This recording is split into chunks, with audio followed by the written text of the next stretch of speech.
Good morning. I hope you're well.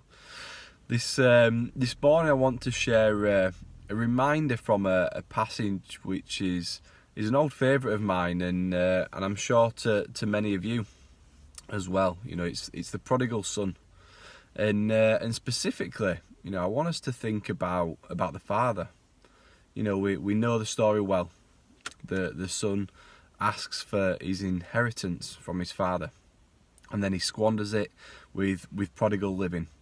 And when he finds himself feeding the pigs and eating the food, he decides to return and ask to be one of his father's servants, because even they have a better life than the one that he finds himself in. And as he makes his way home, you know, we see this amazing response towards the end of Luke chapter 15. And it says this. It says, "And he arose and came to his father. But when he was still a great way off, his father saw him and had compassion, and ran and fell on his neck and kissed him. And the son said to the father, 'Father, I have sinned against heaven and in your sight, and am no longer worthy to be called your son.' But the father said to his servants, 'Bring out the best robe and put it on him, and put a ring on his hand and sandals on his feet. And bring the fatted calf and kill it, and let us eat and be merry. For this is my son was dead and is alive again. He was lost and is found.'"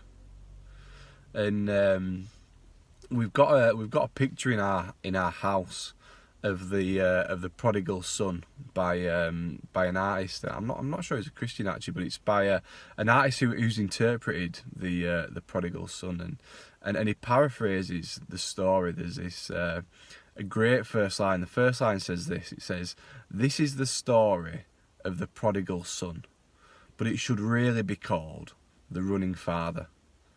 And it's the running father that I want us to consider this morning.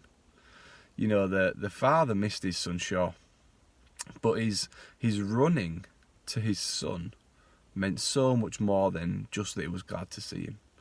You know, in the culture at that time, when the son had left the community, there's a process where on his return, the leaders would ultimately get hold of him, and they would decide what to do with him. You know, whether to let him back or just to cast him away, and it was up to them what they did with him.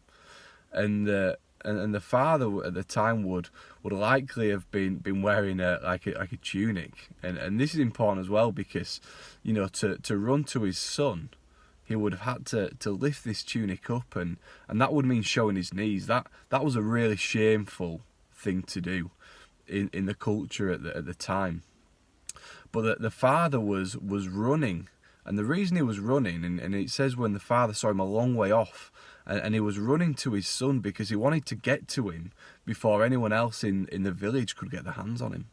You know, he knew that if he got to his son first, his son could be brought back into the community on his behalf. So he bore the shame, you know, by running and showing his knees, getting to his son to welcome him back to safety, you know, to love and to fellowship. And I love this picture, which points us to the cross, where Jesus did the very same thing, but on an eternal scale. He died bearing the shame that should be ours, so that we could be welcomed back to safety, to love, and to fellowship with the Father. And this is so important to our lives as Christians, not just at the point where we give our lives to Jesus, but also as we walk following Jesus. And today it might be that there's a situation in your life where you've found yourself at a loss in this particular situation, like the prodigal son was, you know, when he was feeding the pigs.